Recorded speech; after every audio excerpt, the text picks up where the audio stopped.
আল্লাহ পাক সর্বপ্রথম সৃষ্টি করলেন আরশে আজিম। কি সৃষ্টি করলেন? এবং আরশটা পানির উপরে ছিল। কিসের উপরে?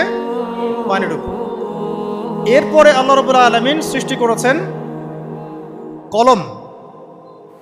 আল্লাহ পাকের কাছে লাউহে মাহফুজ আছে। লাউহে মাহফুজ মানে সুরক্ষিত একটা ফলক। এখানে আল্লাহ পাক কলমকে বললেন লিখো। কলম বলল যে মাযা আকতুব, আমি কি লিখবো হে আল্লাহ? আল্লাহ পাক বললেন কিয়ামত পর্যন্ত যা যা হবে, শেষ দিন পর্যন্ত যা কিছু ঘটবে লিখে ফেলো। কলম লিখে ফেলেছে কিয়ামত পর্যন্ত কি কি হবে। অতএব আপনার রিজিক নিয়ে এত টেনশন করার কোনো দরকার নেই।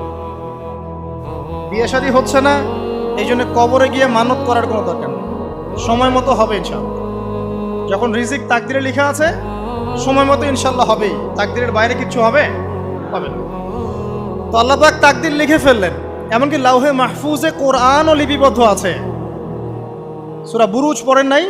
বাল হুয়া কুরআনুম মাজিদ ফি লাউহিম মাহফুজ। লাউহে মাহফুজ থেকে কোরআন মাজিদ নাজিল করা হয়েছে প্রথম আসমানে।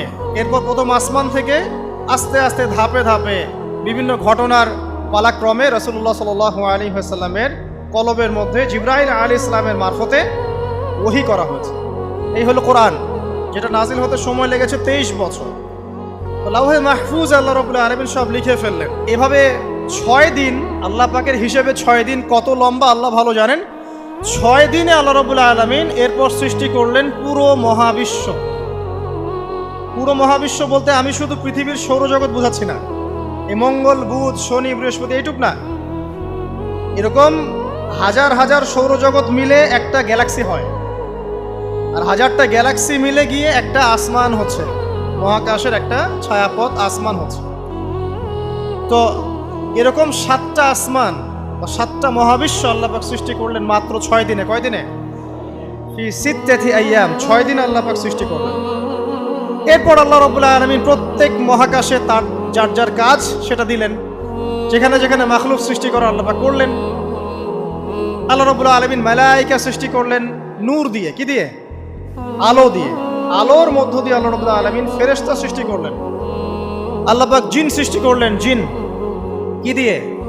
আগুন দিয়ে। একদম যেটা উত্তপ্ত আগুন, লাল আগুন, সেই আগুন দিয়ে আল্লাহ পাক জিন জাতিকে সৃষ্টি করলেন। সৃষ্টি করার পর আল্লাহ রাব্বুল আলামিন জিন জাতিকে পৃথিবীতে পাঠিয়েছেন। কোথায়? আর এখন মানুষ পৃথিবীতে যা করছে, জিন জাতীয় কিছুটা এরকমই কাজ করেছে, বরং তার চেয়েও হয়তো বেশি করেছে। পৃথিবীতে সে ফিতনা আর ফাসাদ সৃষ্টি করেছিল। এক পর্যায়ে আল্লাহ রাব্বুল আলামিন জিন জাতিকে ধ্বংস করে দিলেন। কিছু কিছু জিনকে আল্লাহ পাক অবশিষ্ট রাখলেন, যেগুলো পাহাড়ে, পর্বতে, বিভিন্ন জায়গায়, সমুদ্রে আশ্রয় নিল। পাহাড়ি এলাকাগুলোতে জিন থাকে, গভীর সমুদ্রে জিন থাকে, হ্যাঁ, জঙ্গলে জিন থাকে। এরকম কিছু জায়গা আছে, এগুলোর মধ্যে জিনরা থাকে।